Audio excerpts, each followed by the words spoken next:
السلام عليكم ورحمة الله وبركاته. إن الحمد لله نحمده ونستعينه ونستغفره ونعوذ بالله من شرور أنفسنا ومن سيئات أعمالنا. من يهده الله فلا مضل له ومن يضلل فلا هادي له، وأشهد أن لا إله إلا الله وحده لا شريك له، وأشهد أن محمدًا عبده ورسوله. أما بعد، فإن خير الحديث كتاب الله، وخير الهدي هدي محمد صلى الله عليه وسلم، وشر الأمور محدثاتها، وكل محدثة بدعة، وكل بدعة ضلالة، وكل ضلالة في النار. أعوذ بالله من الشيطان الرجيم. بسم الله الرحمن الرحيم. يا أيها الذين آمنوا اتقوا الله حق تقاته ولا تموتن إلا وأنتم مسلمون. يا أيها الناس اتقوا ربكم الذي خلقكم من نفس واحدة وخلق منها زوجها وبث منهما رجالا كثيرا ونساء، واتقوا الله الذي تساءلون به والأرحام، إن الله كان عليكم رقيبا. يا أيها الذين آمنوا اتقوا الله وقولوا قولا سديدا يصلح لكم أعمالكم ويغفر لكم ذنوبكم، ومن يطع الله ورسوله فقد فاز فوزا عظيما.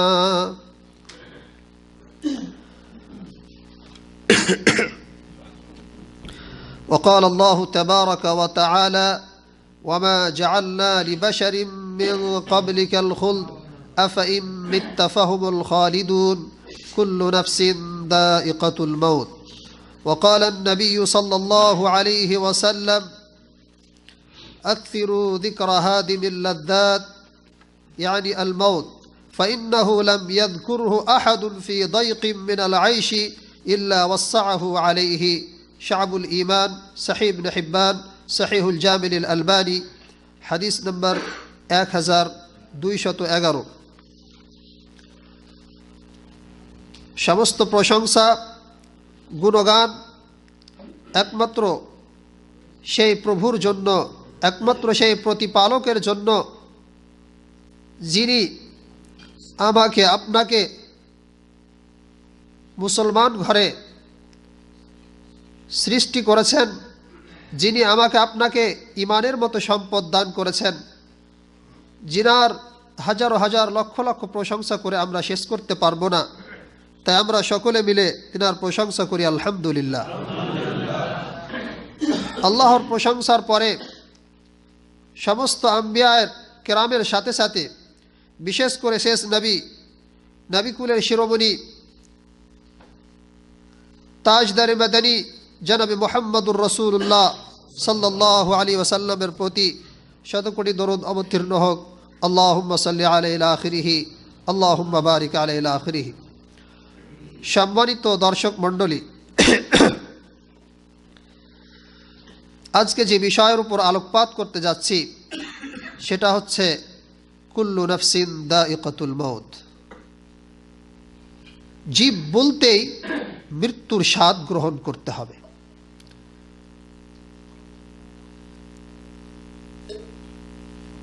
আমার ভাইরা, আমি এই বিষয়ের উপর আলোকপাত করার পূর্বে আল্লাহর কাছে প্রার্থনা করি, হে আল্লাহ, আজকে আমাকে কোরআন এবং হাদিসের আলোকে সঠিক কথাগুলি বলার তৌফিক দান করো, এবং আমার সমস্ত ভাইরা যারা শত ব্যস্ততার পরেও তোমার দ্বীনকে শিখার জন্য, তোমার নবীর দ্বীনকে শিখার জন্য আজকের এই মজলিসে উপস্থিত হয়েছেন, সকলকে বলার চাইতে শোনার চাইতে বেশি বেশি করে আমল করো, তৌফিক দান করো। সম্মানিত দ্বীনী ভাইরা, মৃত্যু এমনই একটি সত্য যেই সত্যকে কেউ অমান্য করতে পারে না।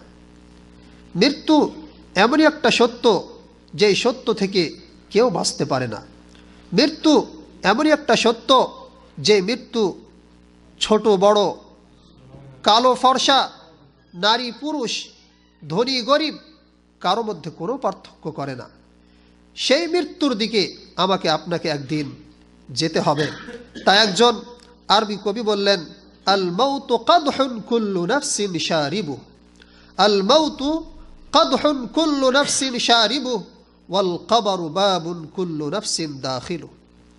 মৃত্যু এমনই একটা পেয়ালা, এমনই একটা গ্লাস, যেই গিলাসকে, যে পেয়ালার স্বাদ প্রত্যেকটা মানুষকে, যার মধ্যে আল্লাহ রাব্বুল আলামিন আত্মা দিয়েছেন, রূহ দিয়েছেন, প্রত্যেকটা মানুষকে এই মৃত্যুর স্বাদ গ্রহণ করতে হবে।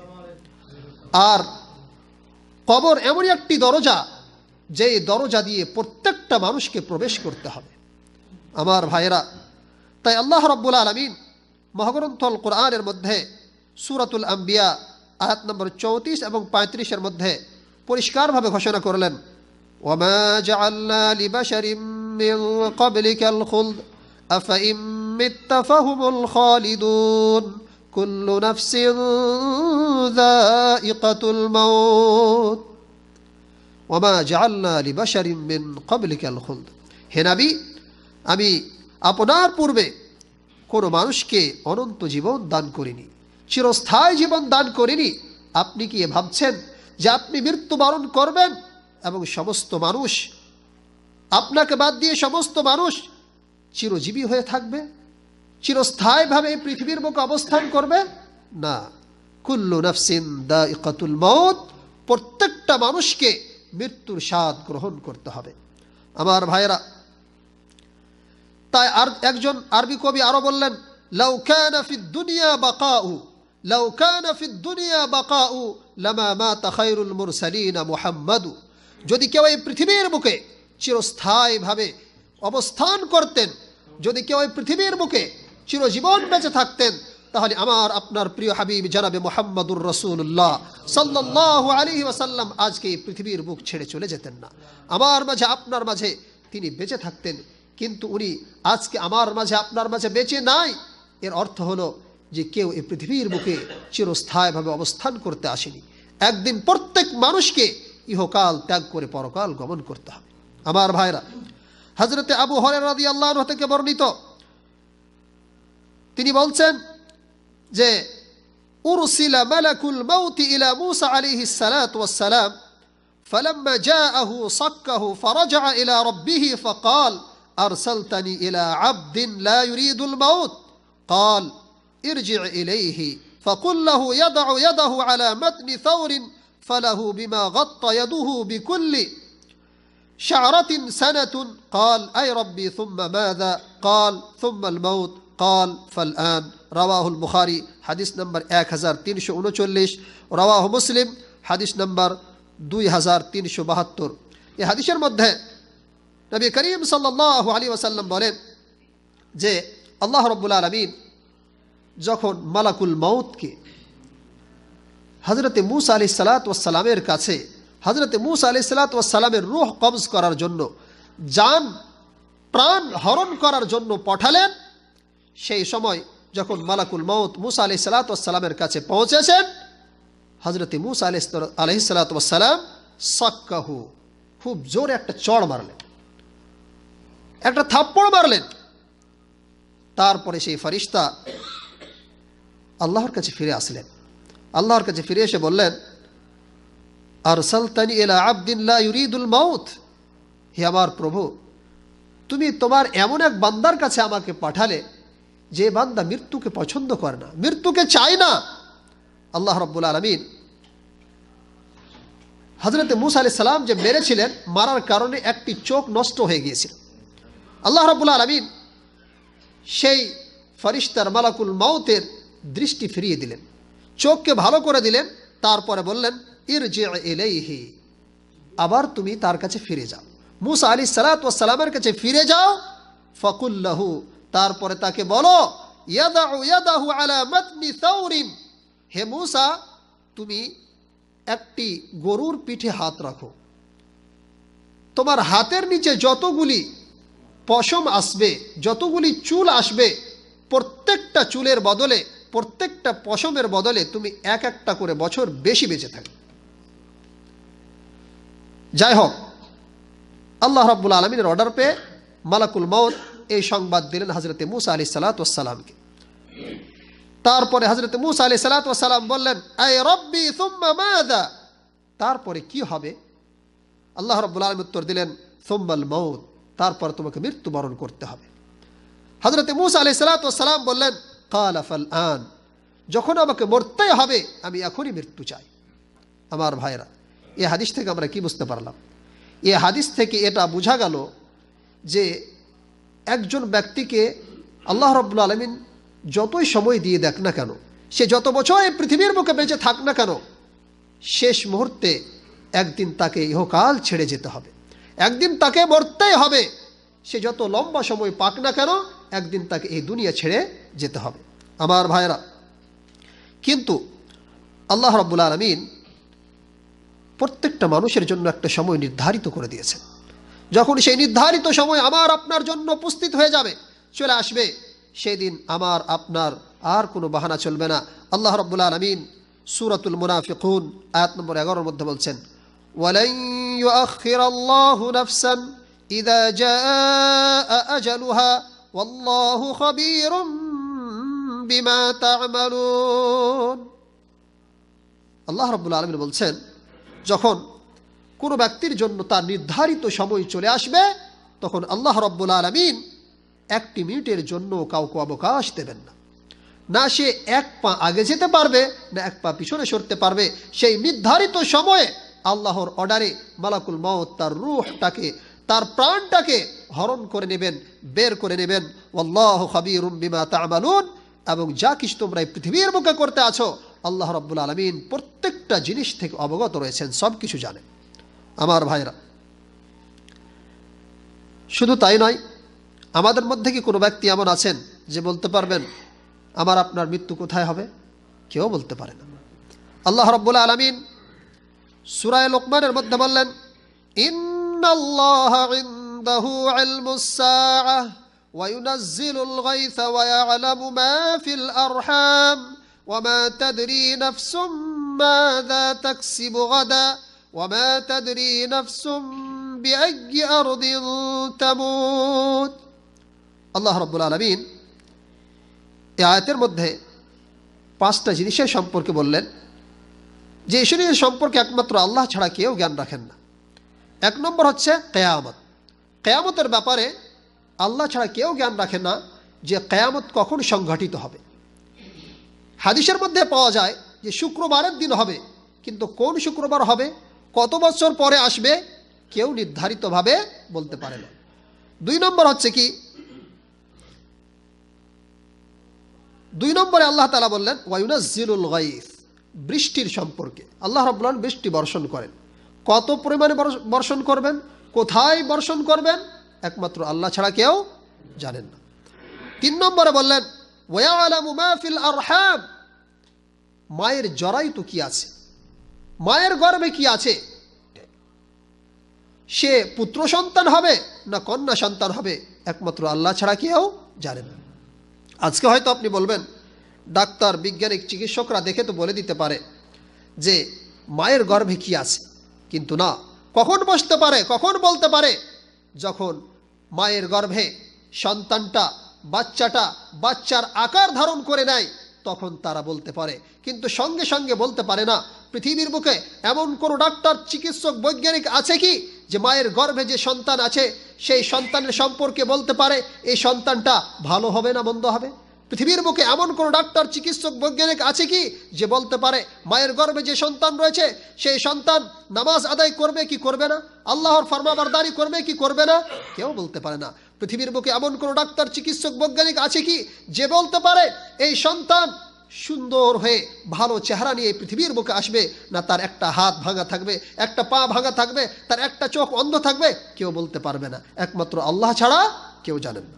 আমার ভাইরা, 4 নম্বর হচ্ছে ওয়ামা তাদরি নাফসুম মাযা তাকসিবু গাদা, কোনো ব্যক্তি জানে না যে কালকে সে কি উপার্জন করবে। কেউ বলতে পারবেন? কেউ বলতে পারে না। আর 5 নম্বরে আল্লাহ রাব্বুল আলামিন বললেন, ওয়ামা তাদরি নাফসুম বিআইয়ি আরদিন তামুত। কোনো ব্যক্তি জানে না যে তার মৃত্যু কোথায় হবে। কেউ বলতে পারে না তার মৃত্যু দেশে হবে না বিদেশে হবে, তার মৃত্যু বাল্যকালে হবে না বৃদ্ধ অবস্থায় হবে, তার মৃত্যু যুবক অবস্থায় হবে না বৃদ্ধ অবস্থায় হবে, তার মৃত্যু তার জীবনের সমস্ত আকাঙ্ক্ষা পূর্ণ হওয়ার পূর্বে হবে না তার পরে হবে, একমাত্র আল্লাহ ছাড়া কেউ জানেন না। আমার ভাইরা, অনেক সময় দেখা যায় অনেক ভাইরা কত আশা আকাঙ্ক্ষা নিয়ে বড় বড় অট্টালিকা তৈরি করে, বড় বড় বাসভবন তৈরি করে, সুন্দর অট্টালিকা তৈরি করে কত আশা নিয়ে, কিন্তু আমরা যেখানেই যাই না কেন মৃত্যুর হাত থেকে বাঁচতে পারবো না। আল্লাহ রাব্বুল আলামিন সূরাতুন নিসা আয়াত নম্বর ৭৮ এর মধ্যে পরিষ্কার করে বললেন, আইনামা তাকুনু ইউদরিকুমুল মাউত ওয়ালাউ কুনতুম ফি বুরুজিম মুশাইয়াদা। তুমি পৃথিবীর যে কোনো প্রান্তে যাও না কেন মৃত্যু তোমাকে গ্রাস করবেই করবে, এতে কোনো সন্দেহের অবকাশ নেই। যত সুন্দর অট্টালিকা তৈরি করো না কেন, যত মজবুত ঘর তৈরি করো না কেন, সেখানে মৃত্যু পৌঁছে যাবে। আমার ভাইরা, আল্লাহ রাব্বুল আলামিন সূরাতুল জুমআ আয়াত নম্বর 8 এর মধ্যে আরো পরিষ্কার করে বলে দিলেন, কুল ইন্নাল মাউতাল্লাযী তাফিররুনা মিনহু ফাইন্নাহু মুলাকীকুম সুম্মা তুরাদ্দুনা ইলা আলিমিল গায়বি ওয়াশ শাহাদাহ ফায়ুনাব্বিউকুম বিমা কুনতুম তা'মালুন। হে নবী, তুমি বলে দাও যে সমস্ত মানুষেরা মৃত্যু থেকে পলায়ন করতেছে, ছুটে যেতেছে, ফাইন্নাহু মুলাকীকুম, মৃত্যু তাদেরকে গ্রাস করবেই করবে, এতে কোনো সন্দেহের অবকাশ নেই। সুম্মা তুরাদ্দুনা ইলা আলিমিল গায়বি ওয়াশ শাহাদা, তারপরে তোমাদেরকে তোমার সেই প্রভুর নিকট উপস্থিত হতে হবে, হাজির হতে হবে, যিনি আলিমুল গায়ব, গায়বের খবর জানেন, হাজিরের খবর জানেন। ফায়ুনাব্বিউকুম বিমা কুনতুম তা'মালুন, তারপরে সেই প্রভু তোমাদেরকে বলে দেবে এই পৃথিবীর বুকে তোমরা কি করতেছিলে। আমার ভাইরা, এতক্ষণ ধরে আমরা এই সমস্ত কোরআনের আয়াত দ্বারা কি বুঝতে পারলাম, যে প্রত্যেকটা মানুষকে মৃত্যুর স্বাদ গ্রহণ করতে হবে। আমরা এই পৃথিবীর বুকে চিরস্থায়ীভাবে কেউ অবস্থান করতে আসিনি। তবে আমরা যখন বুঝতে পারলাম আমাদেরকে মরতেই হবে, তাহলে মৃত্যুর পূর্বে পূর্বে আমাদেরকে তৈরি হয়ে যেতে হবে আখিরাতের জন্য। যেই দিন আমার আপনার জন্য, আমার আপনার বন্ধু, আমার আপনার বাবা মা, আমার আপনার সন্তান, আমার আপনার ভাই কেউ কাজে আসবে না, সেই দিনের জন্য আমাকে আপনাকে এখনই প্রস্তুতি নিতে হবে। আল্লাহ রাব্বুল আলামিন পরিষ্কার করে কোরআন পাকের মধ্যে বললেন, সূরাতুল মুনাফিকুন আয়াত নম্বর 10, وأنفقوا مما رزقناكم من قبل أن يأتي أحدكم الموت فيقول رب لولا أخرتني إلى أجل قريب فأصدق وأكن من الصالحين। আল্লাহ রাব্বুল আলামিন বলছেন, আমি তোমাদেরকে যা রুজি দান করেছি সেই রুজি থেকে, যা সম্পদ দিয়েছি সেই সম্পদ থেকে কিছু আল্লাহর রাস্তায় ব্যয় করো, আল্লাহর রাস্তায় খরচ করো, তোমাদের মধ্যে কারো নিকট মৃত্যু আসার পূর্বে পূর্বে। কারণ সে যদি মৃত্যু আসার পূর্বে আল্লাহর রাস্তায় ব্যয় না করে, আল্লাহর রাস্তায় খরচ না করে, তাহলে পরে যখন মৃত্যু চলে আসবে তখন সে বলবে, ফায়াকুল রাব্বি লাউলা আখারতানি ইলা আজালিন করিব, হে আমার প্রভু, হে আমার প্রতিপালক, কিছুক্ষণের জন্য আমাকে অবকাশ দিলে না কেন, সময় দিলে না কেন, ফাআসাদদাকা ওয়া আকুম মিনাস সালিহিন, যাতে করে আমি কিছু সাদকা খায়রাত করে নিতাম, আল্লাহর রাস্তায় খরচ করে নিতাম এবং ভালো মানুষের সঙ্গী হয়ে যেতাম, ভালো মানুষের সাথে আমি ভালো ব্যবহার করে আসতাম। আমাকে কিছুদিনের জন্য অবকাশ দিলে না কেন, সময় দিলে না কেন? সেই দিন আমার ভাইয়েরা আমাকে আপনাকে সময় দেওয়া হবে না। অতএব আজকে আমাকে আপনাকে চিন্তা করতে হবে। আমার ভাইয়েরা, এত কোরআন এবং হাদিসের বাণী শোনার পরেও আমরা আজকে মৃত্যুকে বলে ভুলে গেছি কেন? আমরা কি ভুলে গেছি?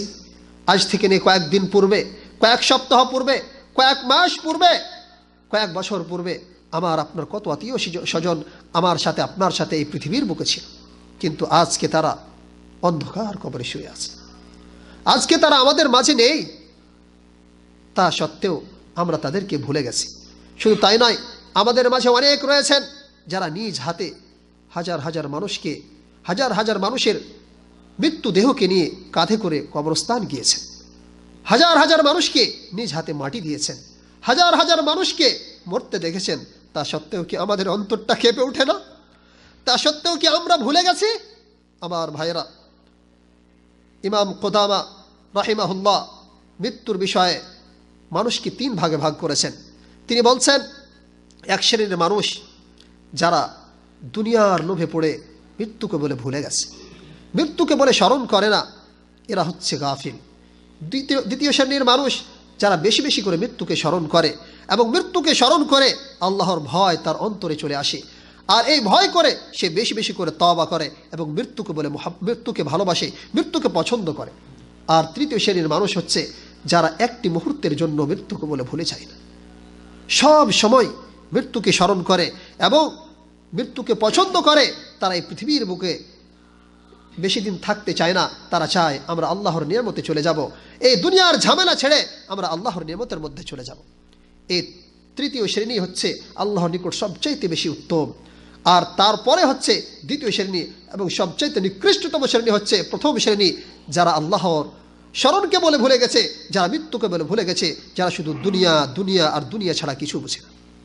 আমার ভাইয়েরা, হযরতে আব্দুল্লাহ বিন উমর রাদিয়াল্লাহু আনহু থেকে বর্ণিত, তিনি বলছেন, একদিন আমি নবী করিম সাল্লাল্লাহু আলাইহি সাল্লামের সাথে আছি। একজন আনসারী সাহাবী আসলেন, তারপরে নবী করিম সাল্লাল্লাহু আলাইহি ওয়াসাল্লামকে সালাম করলেন, আসসালামু আলাইকুম ওয়া রাহমাতুল্লাহি ওয়া বারাকাতুহু। নবী করিম সাল্লাল্লাহু আলাইহি ওয়াসাল্লাম সালামের উত্তর দিলেন। তারপরে সেই সাহাবী নবী করিম সাল্লাল্লাহু আলাইহি সাল্লামকে প্রশ্ন করলেন, ইয়া রাসূলুল্লাহ, মুমিনদের মধ্যে সবচাইতে উত্তম ব্যক্তি কে? নবী করিম সাল্লাল্লাহু আলাইহি সাল্লাম উত্তর দিলেন, আহসানুহুম আখলাকান, মুমিনদের মধ্যে সেই ব্যক্তি বেশি উত্তম যার চরিত্র ভালো, যার ব্যবহার ভালো, যে মানুষের সঙ্গে সৎ ব্যবহার করে, এই ব্যক্তি হচ্ছে সবচাইতে উত্তম ব্যক্তি। আমার ভাইরা, তারপরে সেই সাহাবী আবার প্রশ্ন করলেন, ইয়া রাসূলুল্লাহ, মুমিনদের মধ্যে সবচাইতে জ্ঞানী ব্যক্তি কে, বুদ্ধিমান কে? নবী করিম সাল্লাল্লাহু আলাইহি ওয়াসাল্লাম উত্তর দিলেন, আকতারুহুম লিল মাউতি যিকরান ওয়া আহসানুহুম লিমা বা'দাহু ইসতি'দাদান উলাইকাল আকিয়াস। মুমিনদের মধ্যে সেই ব্যক্তি সবচাইতে বেশি বুদ্ধিমান, সবচাইতে বেশি জ্ঞানী, যে ব্যক্তি মৃত্যুকে বেশি বেশি করে স্মরণ করে এবং মৃত্যুর পরে যে অবস্থা আসবে সেই অবস্থাকে স্মরণ করে আখিরাতের জন্য প্রস্তুতি নিতে থাকে, এরাই হচ্ছে উলাইকাল আকিয়াস, এরাই হচ্ছে বুদ্ধিমান এবং এরাই হচ্ছে চালাক। আমার ভাইরা, শুধু তাই নয়, যেই সমস্ত ভাইরা মৃত্যুকে বেশি বেশি করে স্মরণ করে তাদেরকে আল্লাহ রাব্বুল আলামিন তিন দিক দিয়ে সম্মান করে থাকেন। নাম্বার এক, যে ব্যক্তি মৃত্যুকে বেশি বেশি করে স্মরণ করে আল্লাহ রাব্বুল আলামিন সেই ব্যক্তিকে তওবা করার তৌফিক দান করেন। সুবহানাল্লাহ। যে ব্যক্তি মৃত্যুকে বেশি বেশি করে স্মরণ করে আল্লাহ রাব্বুল আলামিন সেই ব্যক্তিকে যা কিছু দিয়েছেন অল্পতেই সে সন্তুষ্ট হয়ে যায়। যে ব্যক্তি মৃত্যুকে বেশি বেশি করে স্মরণ করেন সেই ব্যক্তি যে আল্লাহর ইবাদত করে, নামাজ আদায় করে, রোজা রাখে, আল্লাহর ধ্যানে মগ্ন থাকে, কোরআন পড়ে, ভালো কাজ করতে গিয়ে প্রত্যেকটা ভালো কাজের পরে সে নিজের অন্তরে শান্তি উপভোগ করে, সে যেন শান্তি পায়, ইবাদত করার পরে সে যেন শান্তি পায়।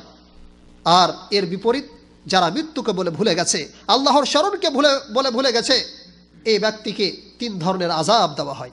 নাম্বার এক, যে ব্যক্তি মৃত্যুকে বলে ভুলে গেছে সেই ব্যক্তিকে আল্লাহ রাব্বুল আলামিন তওবা করার তৌফিক দেন না। নাম্বার দুই, যে ব্যক্তি মৃত্যুকে বলে ভুলে গেছে সেই ব্যক্তি অল্পতে খুশি হয় না, সন্তুষ্ট হয় না। নাম্বার তিন, যে ব্যক্তি মৃত্যুকে বলে ভুলে গেছে সেই ব্যক্তি মাঝে মধ্যে নামাজ আদায় করলেও, ভালো কাজ করলেও সে অন্তরের মধ্যে শান্তি পায় না, সে শান্তি উপভোগ করতে পারে না। কিন্তু যে ব্যক্তি মৃত্যুকে বলে স্মরণ করে, এই তিনটি গুণ, এই তিন দিক দিয়ে আল্লাহ রাব্বুল আলামিন তার সম্মান করে থাকেন। আমার ভাইয়েরা, পৃথিবীর বুকে এমন কোন জায়গা আছে, এমন কোন জিনিস আছে যেটা মৃত্যুকে বেশি বেশি করে স্মরণ করিয়ে দেয়? সেটা কি? কবরস্থান। হযরতে আবু হুরায়রা রাদিয়াল্লাহু আনহু থেকে বর্ণিত, তিনি বলেন, নবী করিম সাল্লাল্লাহু আলাইহি ওয়াসাল্লাম এক সময় ওনার আম্মা জানের কবরস্থানে গেলেন, তারপরে খুব কাঁদলেন, সাথে যে সমস্ত মানুষেরা ছিল তাদেরকেও কাঁদালেন। তারপরে নবী করিম সাল্লাল্লাহু আলাইহি সাল্লাম বললেন, ইস্তাআযানতু রাব্বি ফি আন আস্তাগফিরা লাহা ফালাম ইউযান লি, আমি আল্লাহর কাছে পারমিশন চাইলাম, অনুমতি চাইলাম, হে আল্লাহ, আমি আমার আম্মার জন্য কি ইস্তিগফার করব, দোয়া করব? ফালাম ইউযান লি, আল্লাহ রাব্বুল আলামিন নবী করিম সাল্লাল্লাহু আলাইহি সাল্লামকে পারমিশন দিলেন না, অনুমতি দিলেন না।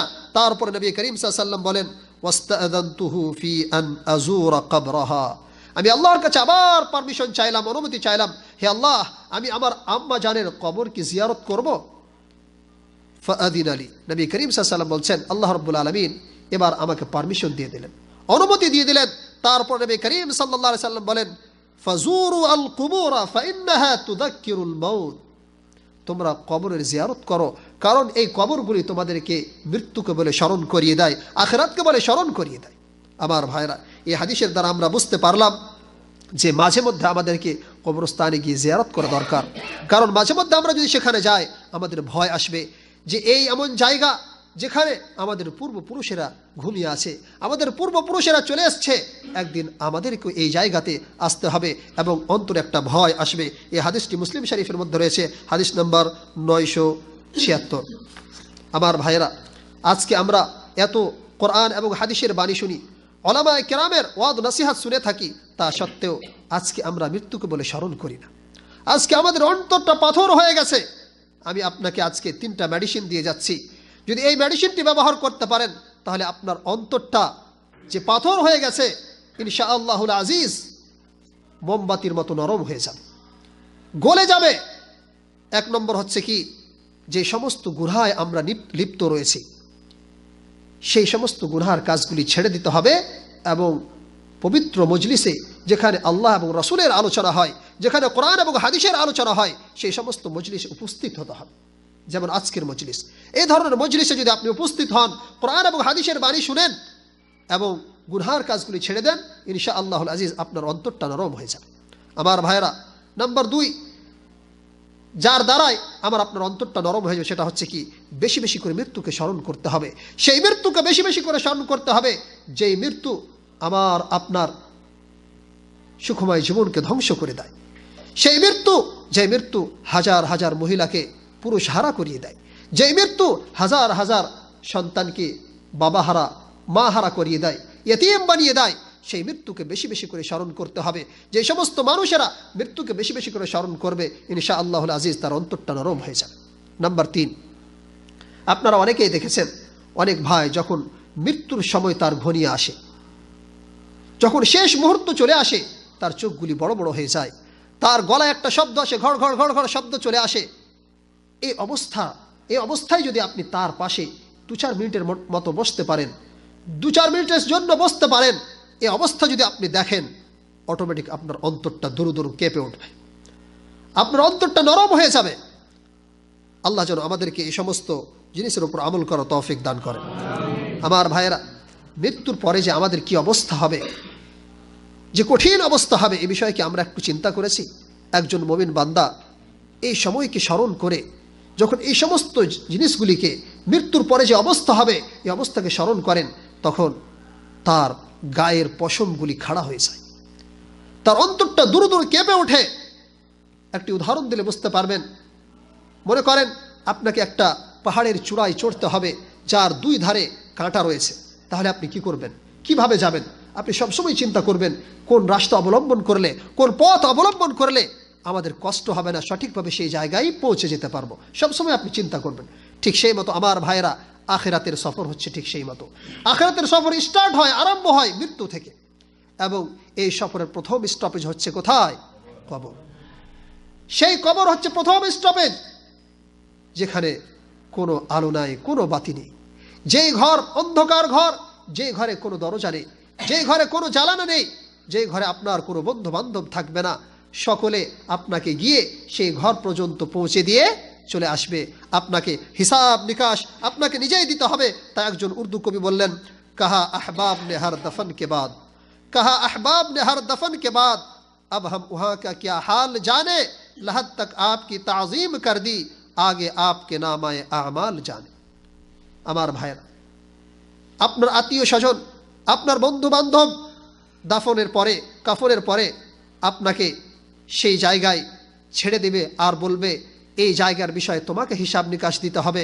আমি ইজ্জত সম্মানের সাথে, আমরা সম্মানের সহিত তোমাকে এই কবর পর্যন্ত পৌঁছে দিলাম, রেখে দিলাম। এরপরে তোমার হিসাব নিকাশ হবে তোমার আমল নামা অনুযায়ী।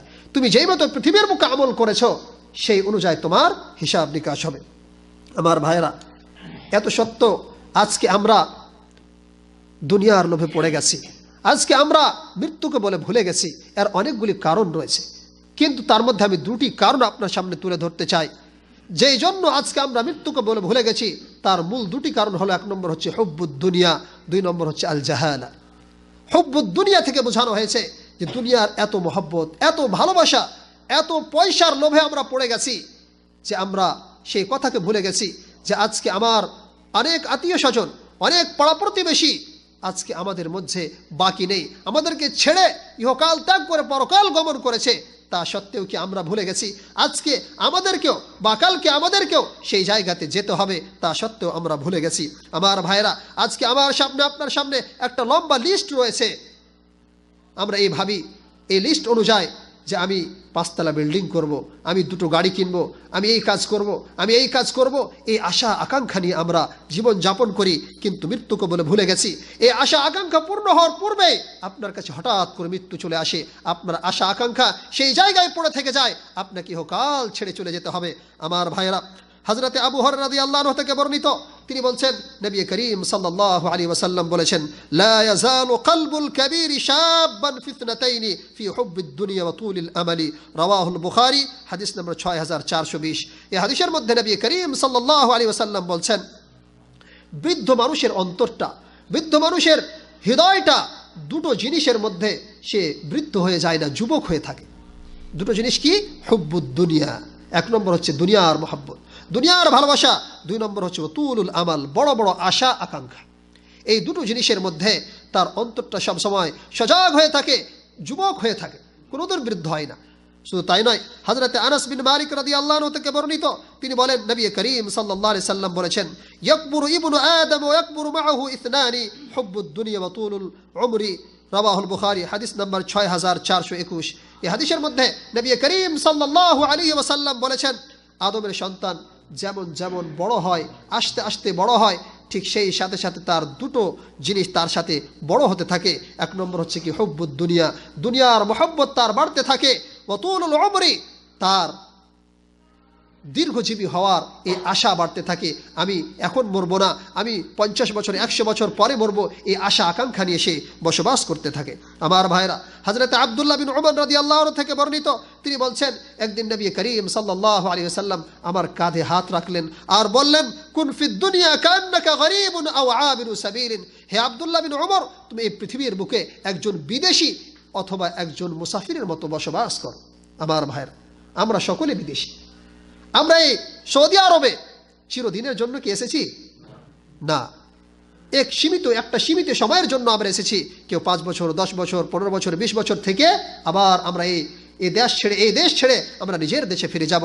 ঠিক সেই মতো একজন মুসাফির কোথায় সফর করতে গেলে চিরজীবনের মতো যায় না, সে কয়েকদিনের জন্য যায়। যেমন হয়তো কেউ হজ উমরা করতে আসে, কেউ 30 দিনের জন্য, কেউ 40 দিনের জন্য, আবার কেউ 10 দিনের জন্য আসে, আবার সে নিজের কাজ কমপ্লিট করে পূর্ণ করে সে আবার ফিরে যায়। আমার ভাইরা, নবী করিম সাল্লাল্লাহু আলাইহি সাল্লাম বলেন, হে আব্দুল্লাহ বিন ওমর, ঠিক সেই মতো এই পৃথিবীটা হচ্ছে তোমার জন্য একটা মুসাফির খানা, তোমার আসল ঠিকানা এখানে নয়, তোমার আসল ঠিকানা হচ্ছে আখিরাত। যে ওয়াল আখিরাতু খায়রুন ওয়া আবকা, যে সম্পর্কে আল্লাহ তাআলা বলেন যে আখিরাত হচ্ছে সবচাইতে উত্তম এবং চিরস্থায়ী, যে আখিরাতে আর মৃত্যু আসবে না, যে আখিরাতে যতই আপনি মৃত্যু চাইবেন মৃত্যু আসবে না, ইহকাল ত্যাগ করে আমাদেরকে সেই জায়গায় যেতে হবে। আমার ভাইরা, হযরতে আব্দুল্লাহ বিন ওমর রাদিয়াল্লাহু আনহু বলতেন, ইদা আমসাইতা ফালা তানতাদিরিস সাবাহা ওয়া ইদা আসবাহতা ফালা তানতাদিরিল মাসাআ ওয়া খুদ মিন সিহহাতিকা লিমারাদিক ওয়া মিন হায়াতিকা লিমাউতিক, রাওয়াহুল বুখারী, হাদিস নাম্বার 6416। এই হাদিসের মধ্যে হযরতে আব্দুল্লাহ বিন ওমর রাদিয়াল্লাহু আনহু থেকে বর্ণিত, তিনি বলেন যে তোমাদের মধ্যে কেউ যখন সন্ধ্যা করবে সে যেন আবার সকালবেলার আশা না করে, সকালবেলার অপেক্ষা না করে, আর যে সকাল করবে সে যেন সন্ধ্যার আশা এবং অপেক্ষা না করে।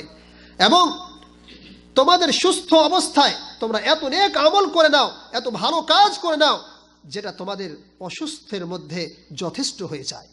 এবং এই পৃথিবীর বুকে যতদিন তুমি বেঁচে আছো, এই জীবদ্দশায় এত নেক আমল করে নাও, এত ভালো কাজ করে নাও, যেটা তোমার মৃত্যুর পরে যেন যথেষ্ট হয়ে যায়, তোমার জন্য উপকৃত হয়, এতগুলি নেক আমল করে নাও। আমার ভাইয়েরা, এতক্ষণ ধরে আমরা শুনলাম যে আমরা মৃত্যুকে বলে কেন ভুলে গেছি, এর 2টো কারণ ছিল। তার মধ্যে একটা কারণ আমরা শুনলাম হুব্বুদ দুনিয়া, দুনিয়ার মহব্বত, দুনিয়ার ভালোবাসা।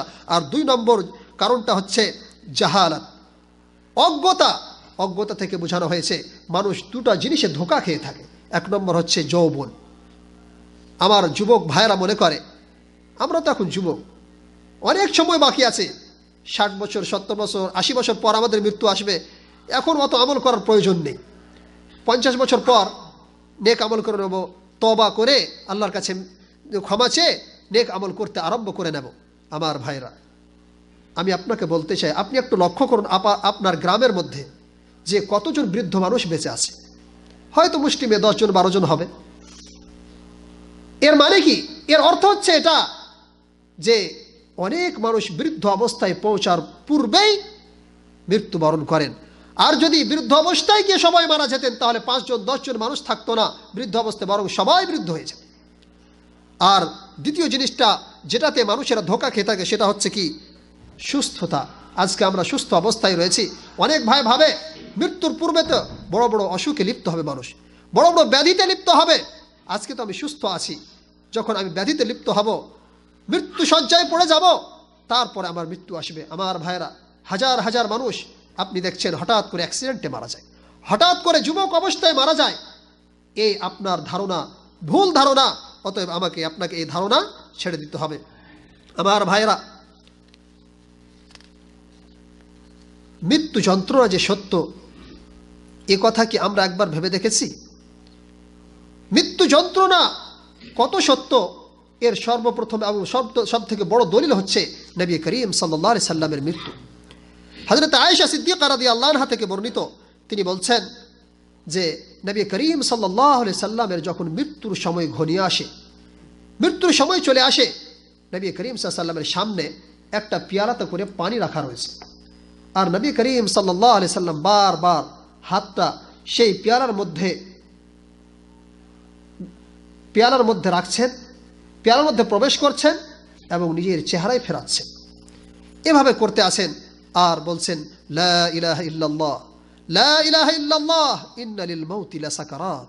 আল্লাহ ব্যতীত সত্য কোনো উপাস্য নেই এবং মৃত্যু যন্ত্রণা রয়েছে, মৃত্যু যন্ত্রণা রয়েছে।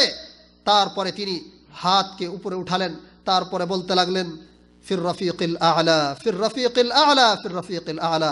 তারপরে নবী করিম সাল্লাল্লাহু আলাইহি ওয়াসাল্লামের রূহ হরণ করে নেওয়া হলো, বের করে নেওয়া হলো এবং তিনি ইহকাল ত্যাগ করে পরকাল গমন করলেন। আমার ভাইরা, একটু চিন্তা করুন, যেই নবী আমার আপনার থেকে কত উত্তম, যেই নবীর সমস্ত গুনাহ আল্লাহ রাব্বুল আলামিন মাফ করে দিয়েছেন, যেই নবী পৃথিবীর বুকে সবচাইতে উত্তম ব্যক্তি, সেই নবী মৃত্যু যন্ত্রণাকে উপভোগ করছেন। তাহলে আমার আপনার অবস্থা কী হবে? সেও তাই নয়, নবী করিম সাল্লাল্লাহু আলাইহি সাল্লামের পরে সবচাইতে উত্তম মানুষ কারা? সাহাবায়ে কেরাম। সাহাবা কেরামের অবস্থা একটু দেখুন। মৃত্যুর সময় তাদের কি যন্ত্রণা, তারা কি ভাবছিলেন। হযরতে আবু দারদা রাদিয়াল্লাহু আনহু থেকে বর্ণিত, তিনি বলছেন যে উনার যখন মৃত্যুর সময় চলে আসে, উনি বলছেন, আছে এমন কোনো ব্যক্তি এই দিনের জন্য যে প্রস্তুতি নিয়ে নেবে, আছে এমন কোনো ব্যক্তি এই দিনের জন্য নেক আমল করে নেবে। তারপরে সে অঝর নয়নে কাঁদতে আরম্ভ করে। উনার স্ত্রী এসে বলে, আপনি তো সাহাবী ইয়া রাসূল, আল্লাহর রাসূলের সাহাবী, আপনি কাঁদেন কেন? তিনি উত্তর দিলেন যে আমি এই জন্য কাঁদছি না যে পৃথিবীর বুক ছেড়ে চলে যাব, এই জন্য আমি কাঁদছি যে আমি জানি না কোন গুনহার কারণে আল্লাহ রাব্বুল আলামিন আমার পাকড়াও করে নেবে, আমাকে ধরে ফেলবে, এই জন্য আমি কাঁদতে আছি। হযরতে আবু হুরায়রা রাদিয়াল্লাহু আনহু, যে সাহাবী নবী করিম সাল্লাল্লাহু আলাইহি ওয়াসাল্লাম থেকে সবচাইতে বেশি হাদিস বর্ণনা করেছেন, সেই ব্যক্তি মৃত্যুর সময় অঝর নয়নে কাঁদতে আছেন। ওনাকে প্রশ্ন করা হলো, ইয়া আবু হুরায়রা, আপনি কাঁদেন কেন? উনি উত্তর দিলেন, আমি এই জন্য কাঁদি না যে পৃথিবীর বুক ছেড়ে চলে যাচ্ছি, এই জন্য কাঁদি না, আমি এই জন্য কাঁদতেছি যে আমি একটা লম্বা সফরের জন্য প্রস্তুতি নিচ্ছি, আমার সফরের খরচা নেই, যতটা প্রয়োজন ততটা নেই, আমি জানি না আল্লাহ রাব্বুল আলামিন আমাকে জান্নাতে দেবেন না জাহান্নামে দেবেন, তাই আমি কাঁদতে আছি। আমার ভাইরা, এতক্ষণ ধরে আমরা বুঝতে পারলাম যে মৃত্যু আম্বিয়া কেরাম, রাসূল আদম, সাহাবায়ে কেরাম, মুত্তাকিন, ছোট বড় কাউকে ছাড়া না, সেই মৃত্যু কি আমাকে আপনাকে ছেড়ে দেবে? না, কখনো না। তা সত্ত্বেও আমরা আজকে মৃত্যুকে বলে ভুলে গেছি কেন? আমার ভাইরা, আজকে আমরা কত আনন্দের সাথে কত সুন্দর পোশাক পরিধান করি, কত ভালো ভালো খাবার খাই, কত সুন্দর বিছানায় ঘুমাই। একবার কি আমরা ভেবে দেখেছি যে এই কবরের মধ্যে আমাকে আপনাকে যেতে হবে, যেই কবরের মধ্যে কোনো আলো নাই, বাতি নেই, যে কবরের মধ্যে কোনো বিছানা নেই, মাটির ঘরে ঘুমাতে হবে। তাই একজন উর্দু কবি বললেন, फर्श मखमल पे सोने वालों, कब्र में तुमको सोना पड़ेगा। फर्श मखमल पे सोने वालों, कब्र में तुमको सोना पड़ेगा। अपने आमाल का जायज़ा ले, वरना महशर में रोना पड़ेगा। मौत आवाज़ जब तुझको देगी, घर से बाहर निकलना पड़ेगा। चारों यारों के कंधे पे जिस दिन तेरी बारात निकलेगी घर से, पहन कर एक जोड़ा कफन का, खाट पर तन्हा सोना पड़ेगा। फर्श मखमल पे सोने वालों, कब्र में तुमको सोना पड़ेगा। छोड़ कर जिंदगी का झमेला,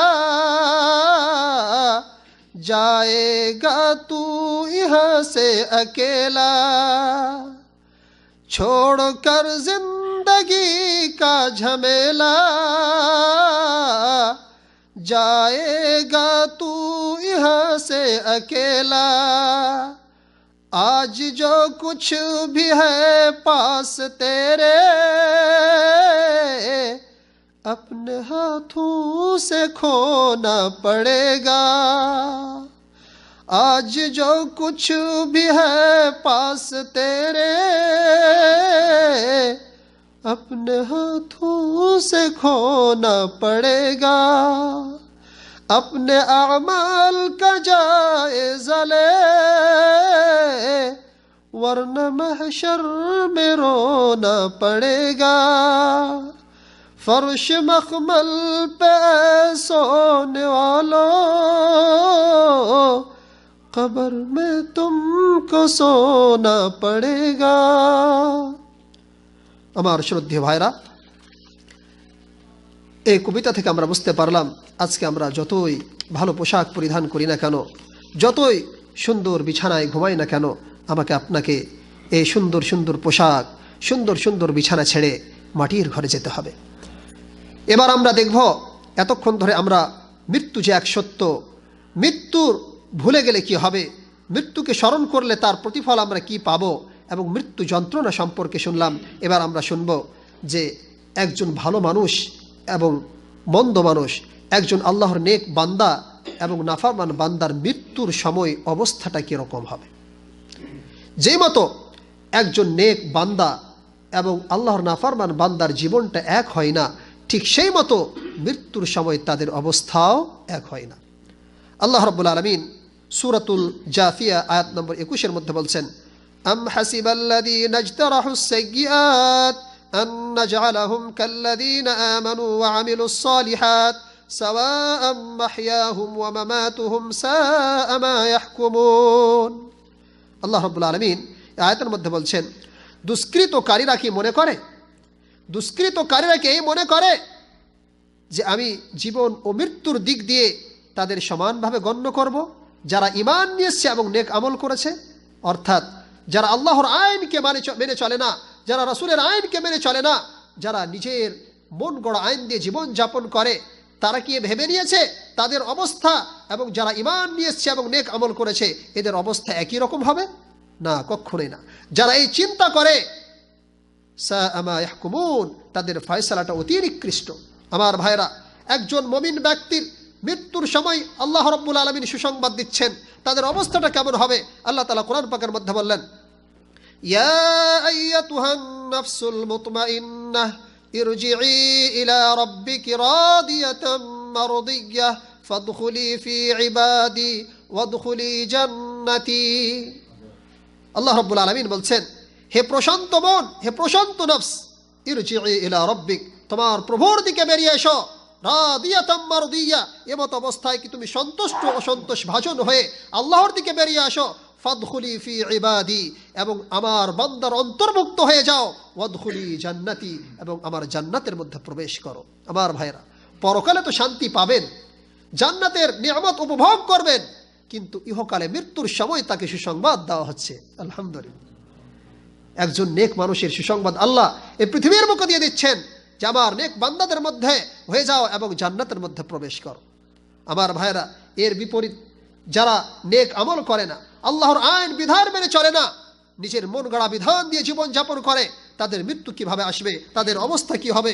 আল্লাহ রাব্বুল আলামিন সূরাতুল আনআম আয়াত নম্বর 93 এর মধ্যে বলছেন, ওয়ালাউ তারা ইদিদ যালিমুনা ফি গামারাতিল মাউত ওয়াল মালাইকাতু বাসিতু আইদিহিম আখরিজু আনফুসাকুম اليوم تجزون عذاب الهون بما كنتم تقولون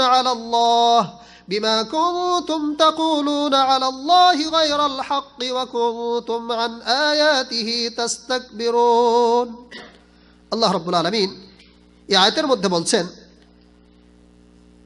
ওই সময়ের দিকে লক্ষ্য করলে বুঝতে পারবেন, দেখতে পেতে যে সময় জালিমরা, সীমালঙ্ঘনকারীরা মৃত্যু যন্ত্রণায় পড়ে থাকবে, সেই সময় ফারিস্তাগণ তাদের হাতগুলি বাড়িয়ে তাদের দিকে বলবে, আখরিজু আনফুসাকুম, তোমরা তোমাদের আত্মাটা, তোমাদের প্রাণটা বের করো।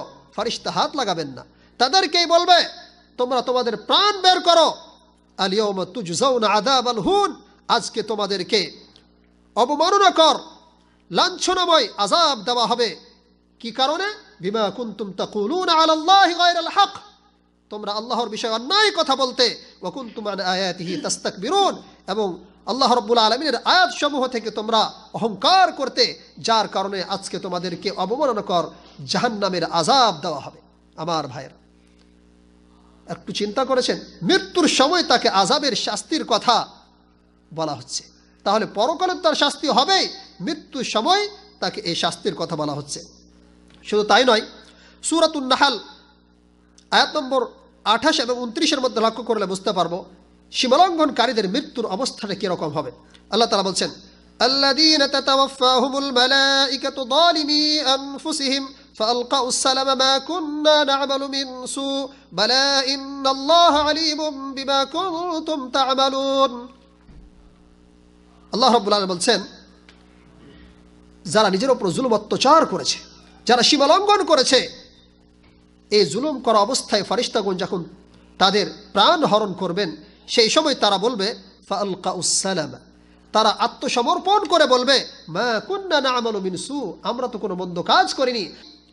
আল্লাহ রাব্বুল আলামিন বলেন, বালা ইন্নাল্লাহা আলীমুম বিমা কুনতুম তা'মালুন, অবশ্যই তোমরা যা কিছু করেছো আল্লাহ রাব্বুল আলামিন অবগত রয়েছেন, সব কিছু জানেন। তোমরা বাহানা করলে চলবে না। ফাদখুলু আবওয়াব জাহান্নাম খালিদিনা ফিহা ফালাবিসা মাসওয়াল মুতাকাব্বিরিন, অতএব তোমরা জাহান্নামের দরজায় প্রবেশ করো, যেখানে তোমাদের চিরস্থায়ীভাবে অবস্থান করতে হবে। আমার ভাইয়েরা, অহংকারকারীদের বাসস্থান কতই নিকৃষ্ট হবে। এর বিপরীত যারা নেক বান্দা হবে, যারা আল্লাহর খোদা ভীরু বান্দা হবে, তাদের অবস্থা কি হবে মৃত্যুর সময়? এই সূরার মধ্যেই সূরাতুন নাহল আয়াত নম্বর 32 এর মধ্যে আল্লাহ তাআলা বলছেন, আল্লাযীনা তাতাওয়াফাহুমুল মালাইকাতু তাইয়্যিবিন ইয়াকুলুনা সালামুন আলাইকুম উদখুলুল জান্নাহ বিমা কুনতুম তা'মালুন। আল্লাহ রাব্বুল আলামিন এই আয়াতের মধ্যে বলছেন, পবিত্র থাকা অবস্থায় ফেরেশতাগণ যখন তাদের রূহ, তাদের জান, তাদের প্রাণ হরণ করবেন, সেই সময় ফেরেশতাগণ তাদেরকে বলবেন, সালামুন আলাইকুম, তোমাদের প্রতি আল্লাহর শান্তি বর্ষণ হোক। উদখুলুল জান্নাহ, তোমরা জান্নাতের মধ্যে প্রবেশ করো। বিমা কুনতুম তা'মালুন, তোমাদের নেক আমল করার কারণে, ভালো ভালো কাজ করার কারণে এর বদলা অনুযায়ী তোমাদেরকে জান্নাত দেওয়া হচ্ছে, তোমরা জান্নাতের মধ্যে প্রবেশ করো। আমার ভাইরা, এই সমস্ত আয়াত থেকে আমরা কি বুঝতে পারলাম? এই সমস্ত আয়াত থেকে আমরা বুঝতে পারলাম যে একজন ভালো মানুষকে আল্লাহ রাব্বুল আলামিন এই পৃথিবীর বুকেই জান্নাতের সুসংবাদ দিয়ে দেন এবং পরকালে তো নিয়ামত দেবেন, এবং একজন খারাপ মানুষ যারা আল্লাহর আইন বিধান মানেনি, তাদেরকে এই পৃথিবীর বুকেই জাহান্নামের কথা শুনিয়ে দিলেন এবং আযাবের কথা শুনিয়ে দিলেন। আমার ভাইরা, মৃত্যু সম্পর্কে অনেক ঘটনা রয়েছে, অনেক কথা রয়েছে। হযরতে বারা বিন আযিব রাদিয়াল্লাহু আনহুর বিখ্যাত হাদিস আমি সংক্ষিপ্ত তুলে ধরছি আপনাদের সামনে।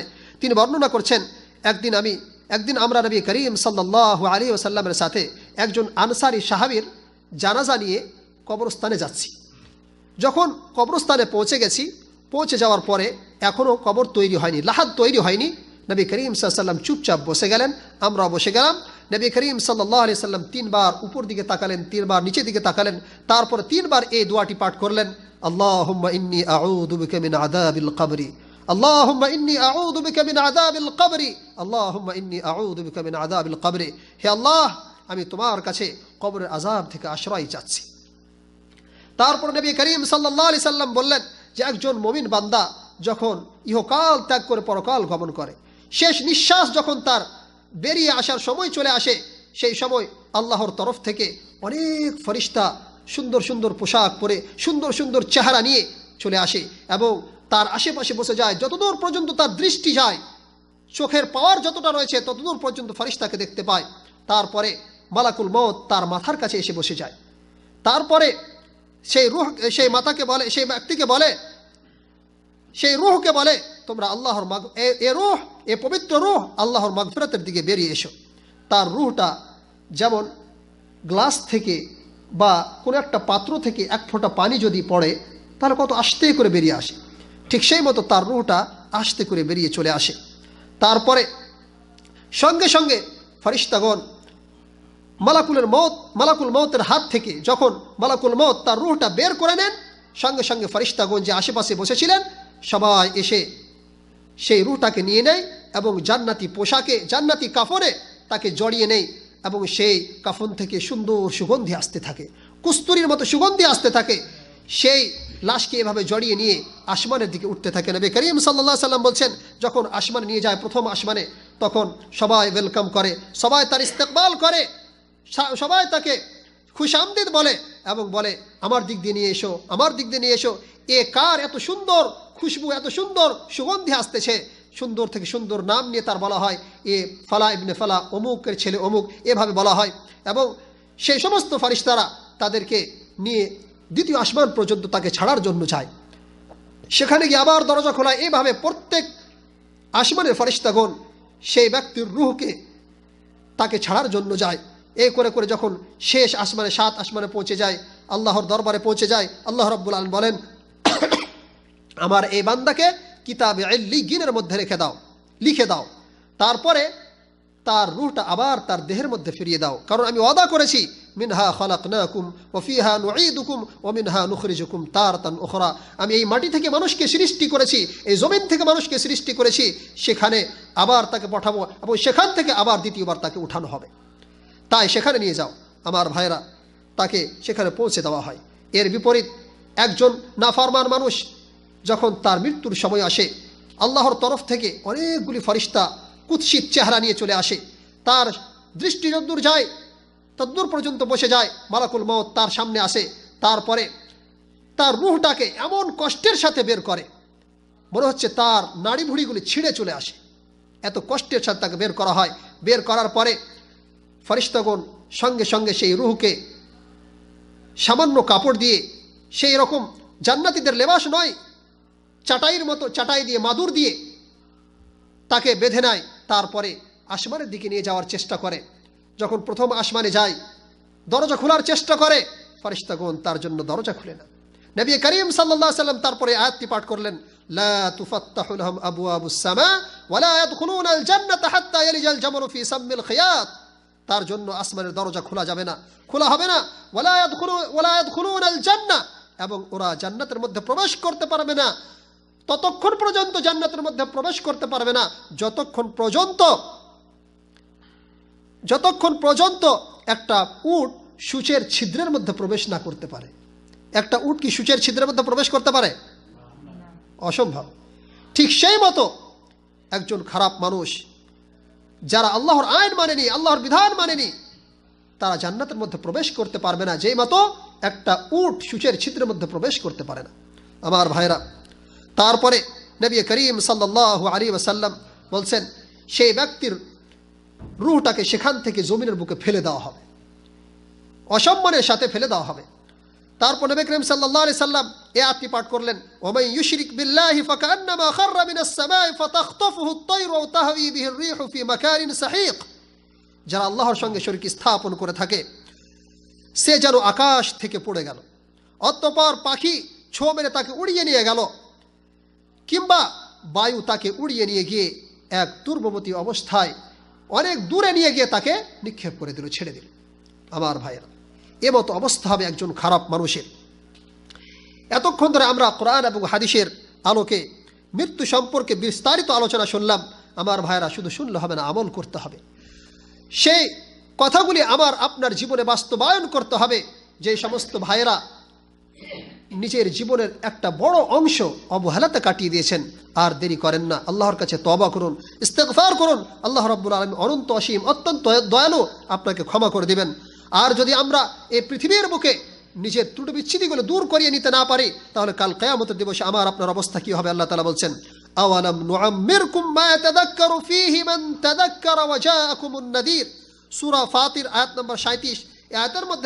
এই আয়াতের মধ্যে আল্লাহ রাব্বুল আলামিন বলছেন, আমি কি তোমাদেরকে এত আয়ু দান করিনি যে তখন কেউ উপদেশ গ্রহণ করতে চাইলে উপদেশ গ্রহণ করতে পারত? শুধু তাই নয়, আমি তোমাদের নিকট সতর্ককারীও পাঠিয়েছিলাম।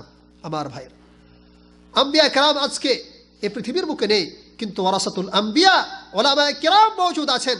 যে সমস্ত ভাইরা ওলামায়ে কেরামের কথা শুনলেন, ওর উপর আমল করলেন, তারপরে ঠিকভাবে এহকাল ত্যাগ করে পরকাল গমন করলেন, তাদের জন্য তো সুখময় স্থান রয়েছে জান্নাত। আর যে সমস্ত মানুষেরা ওয়াজ নসিহত শোনার পরেও তার প্রতি আমল করলেন না, বয়স হয়ে গেল, তারপরেও সে বুঝতে পারলো না, কাল কিয়ামতের দিবসে তার কোনো ওযর চলবে না।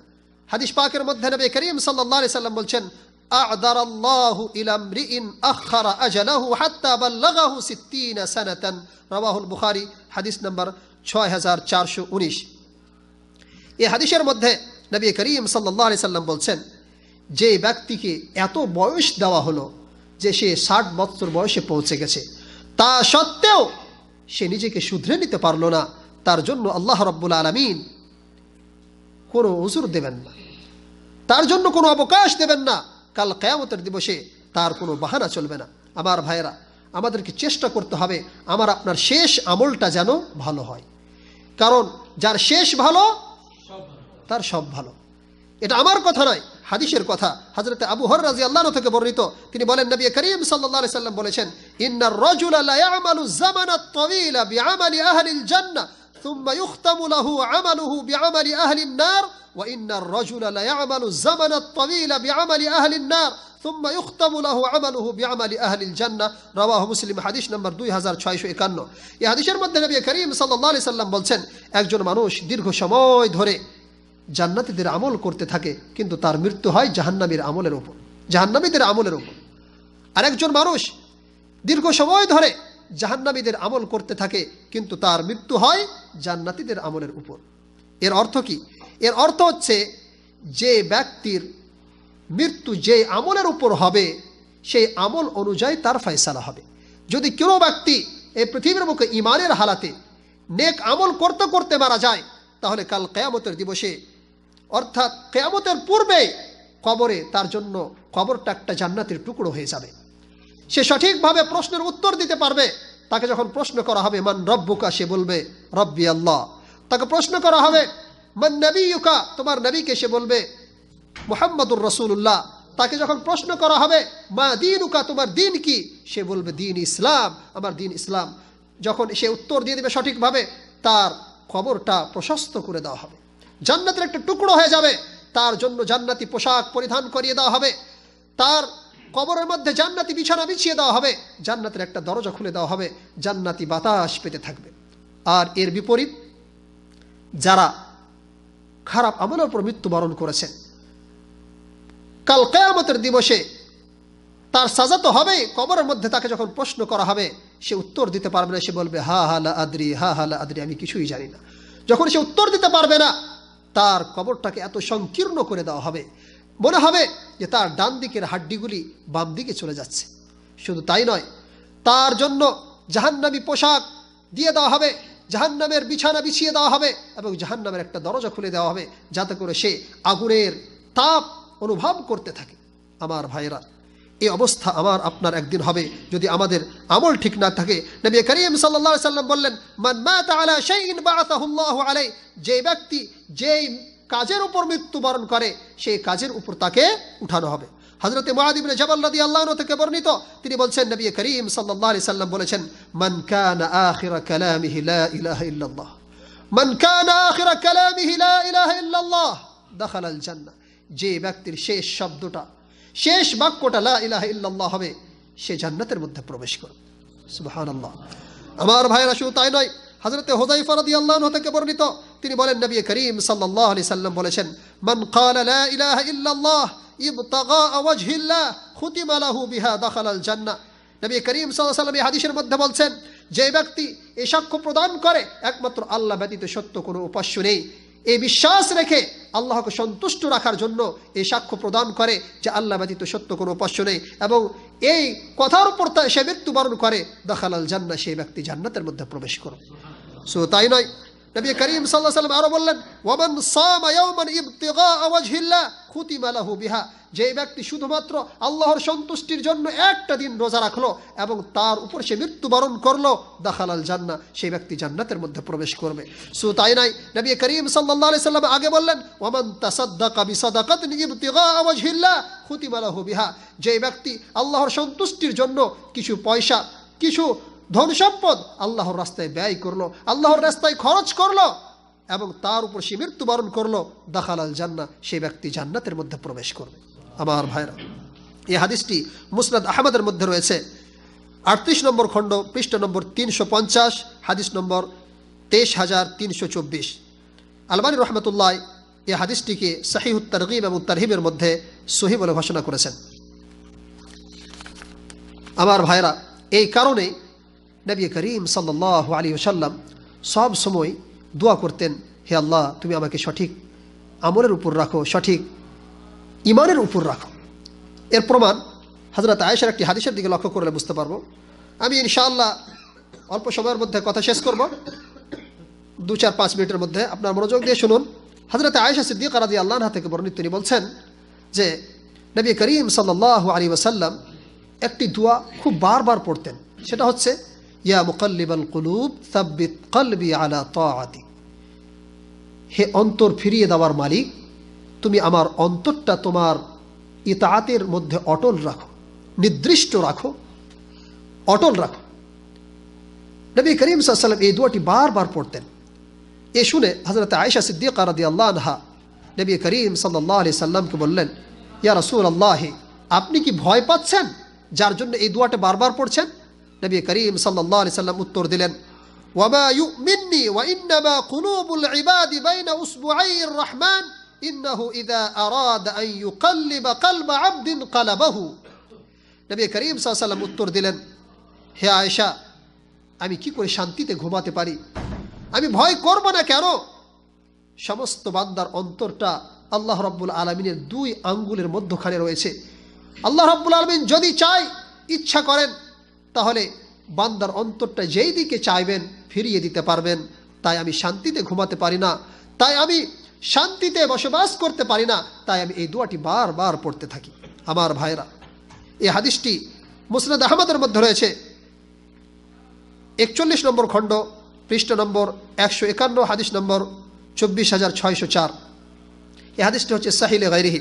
আমার ভাইরা, তাহলে চিন্তা করুন, নবী করিম সাল্লাল্লাহু আলাইহি ওয়াসাল্লাম সারা বিশ্বের নবী হওয়া সত্ত্বেও ভয় করতেন। যার সমস্ত গুনাহ আল্লাহ রাব্বুল আলামিন ক্ষমা করে দিয়েছেন, তা সত্ত্বেও ভয় করতেন। তাহলে আমাদেরকে কত বেশি ভয় করা দরকার। আর যারা বেশি বেশি ভয় করে তাদের ঠিকানা খুব সুন্দর হবে। একটি হাদিসের দিকে লক্ষ্য করলে বুঝতে পারবো। হযরত আবু হুরায়রা রাদিয়াল্লাহু আনহু থেকে বর্ণিত, তিনি বলছেন, নবী করিম সাল্লাল্লাহু আলাইহি ওয়াসাল্লাম বলেছেন, মান খাফা আদলাজা ওয়া মান আদলাজা বালাগাল মানজিলা আলা ইন্না সিলআতাল্লাহি গালিয়া আলা ইন্না সিলআতাল্লাহি আল জান্নাহ। আমার ভাইরা, যে সমস্ত বান্দারা, যে সমস্ত মানুষেরা ভয় করে, আল্লাহর স্মরণ রাখে, আল্লাহকে ভয় করে, সেই সমস্ত বান্দারা সারা রাত ধরে চলতে থাকে, সারা রাত ধরে চলতে থাকে। ওয়ামান আদলাজা, আর যারা সারা রাত চলতে থাকে, বালাগাল মানজিল, তারা গন্তব্য স্থান পেয়ে যায়। সাবধান, ইন্না সিলাতাল্লাহি গালিয়া, আল্লাহর সওদা অত্যন্ত দামি, অত্যন্ত গুরুত্বপূর্ণ, অত্যন্ত মূল্যবান। আলা ইন্না সিলাতাল্লাহি আল জান্নাহ, সাবধান, আল্লাহর সওদা হচ্ছে জান্নাত। অতএব আমরা যদি এই হাদিসের উপর আমল করি এবং যে সমস্ত কোরআন থেকে আজকে আমি আপনাদের সামনে মৃত্যু সম্পর্কে আলোচনা করলাম এবং হাদিস তুলে ধরলাম, এই সমস্ত কথাগুলির উপর যদি আমল করি, তাহলে ইনশাআল্লাহুল আজিজ আমরাও জান্নাতের মধ্যে প্রবেশ করব। আমার ভাইরা, শেষে আমি একটি হাদিস বলে শেষ করছি। যে হাদিসটি আমি খুতবার পরে পড়েছিলাম, সেটার ব্যাখ্যা থেকে গেছে। সেটা হচ্ছে কি, নবী করিম সাল্লাল্লাহু আলাইহি সাল্লাম বললেন, আকতিরু যিকরা হাদিমিল লাদ্দা, সুখময় জীবনকে ধ্বংসকারী মৃত্যুকে বেশি বেশি করে স্মরণ করো। যে সমস্ত বান্দারা সংকীর্ণ সময়ের মধ্যে, কষ্টের মধ্যে মৃত্যুকে স্মরণ করে, আল্লাহ রাব্বুল আলামিন তাদেরকে প্রশস্ত করে দেন, তাদেরকে শান্তিময় জীবন দান করেন। নবী করিম সাল্লাল্লাহু আলাইহি ওয়াসাল্লাম কেন এ কথা বললেন যে সুখময় জীবনকে ধ্বংসকারী মৃত্যুকে বেশি বেশি করে স্মরণ করো? এই হাদিসের মধ্যে অনেক হিকমত রয়েছে। তার মধ্যে কয়েকটি হিকমত আমি তুলে ধরছি। কারণ যে সমস্ত আল্লাহর বান্দারা মৃত্যুকে বেশি বেশি করে স্মরণ করে, তারা কোনোদিন চুরি করতে পারে না। যে সমস্ত আল্লাহর নেক বান্দারা মৃত্যুকে বেশি বেশি করে স্মরণ করে, তারা ডাকাতি করতে পারে না। যে সমস্ত বান্দারা মৃত্যুকে বেশি বেশি করে স্মরণ করে, তারা অপরের মালকে ছিনিয়ে নিতে পারে না। যে সমস্ত বান্দারা মৃত্যুকে বেশি বেশি করে স্মরণ করে, তারা ইয়াতীমের মালকে ভক্ষণ করতে পারে না। যে সমস্ত মানুষেরা মৃত্যুকে বেশি বেশি করে স্মরণ করে, তারা বোনের হককে মেনে নিতে পারে না। যে সমস্ত মানুষেরা মৃত্যুকে বেশি বেশি করে স্মরণ করে, তারা ঘুষখোরি করতে পারে না। যে সমস্ত বান্দারা মৃত্যুকে বেশি বেশি করে স্মরণ করে, তারা সুদখোরি করতে পারে না। যে সমস্ত বান্দারা মৃত্যুকে বেশি বেশি করে স্মরণ করে, তারা হারাম খাবার খেতে পারে না। যে সমস্ত মানুষেরা মৃত্যুকে বেশি বেশি করে স্মরণ করে, তারা প্রত্যেকটা পা, প্রত্যেকটা কদম চিন্তা ভাবনা করে রাখে, কোথায় রাখা উচিত এবং কোথায় রাখা উচিত নয়। আমার ভাইয়েরা, তাই এই নবীর কথা অনুযায়ী আমরা যেন মৃত্যুকে বেশি বেশি করে স্মরণ করতে পারি। এবং নবী করিম সাল্লাল্লাহু আলাইহি ওয়াসাল্লাম এই বলেছিলেন, মুমিনদের মধ্যে সবচাইতে বেশি জ্ঞানী সেই ব্যক্তি যে ব্যক্তি মৃত্যুকে বেশি বেশি করে স্মরণ করে এবং পরকালের জন্য প্রস্তুতি নিতে থাকে। তাই আমরা যদি কাল কিয়ামতের দিবসে শান্তিতে ঘুমাতে চাই, জান্নাত নিতে চাই, তাহলে আমাকে আপনাকে মৃত্যুকে বেশি বেশি করে স্মরণ করতে হবে এবং আখিরাতের জন্য প্রস্তুতি নিতে হবে। আল্লাহ যেন আমাদেরকে মৃত্যুকে বেশি বেশি করে স্মরণ করার তৌফিক দান করেন এবং আখিরাতের জন্য প্রস্তুতি যেন আমরা নিতে পারি, এর জন্য তৌফিক দান করেন। ওমা আলাইনা ইল্লাল বালাগ ওয়া আলাইকুমুল হিসাব ওয়া সাল্লাল্লাহু আলা নাবিয়্যিনা মুহাম্মদ ওয়া আলা আলিহি ওয়া সাহবিহি আজমাইন।